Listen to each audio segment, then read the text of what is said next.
இது நீங்கள் எது புனிதப்படுத்துறீங்க? எல்லா புனிதங்கள் மீதும் பெரியார் கல்லறிஞ்சார், ராமசாமி கல்லறிஞ்சாருன்றீங்க.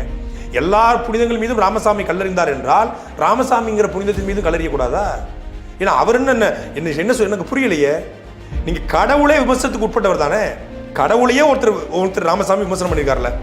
ராமன் சாமியவே ராமசாமி விமர்சனம் பண்ணும்போது ராமசாமியை சாதாரண சாமிகளையும் விமர்சனம் பண்ணக்கூடாது?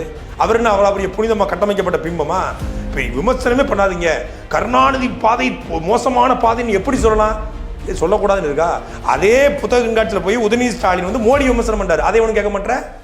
மோடியை உதயநிதி ஸ்டாலின் விமர்சனம் பண்ணலாம் புத்தக கண்காட்சியில், அது அரசியல் ஆகாது. ஆனால் கருணாநிதி பாதை மோசமான பாதை, திருட்டு பாதை, அது கள்ள பாதை என்று அண்ணன் சீமான் விமர்சனம் பண்ணால் அது அரசியல். என்ன மாதிரியான லாஜிக்கு? அப்போது நம்ம போராட அனுமதி கிடையாது, சட்டம் ஒழுங்கு இஷ்யூ ஏற்படுறோம். திமுக முதல் நாள் அனுமதி கேட்டு மறுநாள் போராடினா சட்டம் ஒழுங்கு பாதிக்கப்படாது. உனக்கு வந்தால் ரத்தம், எனக்கு வந்தால் தக்காளி சட்னி.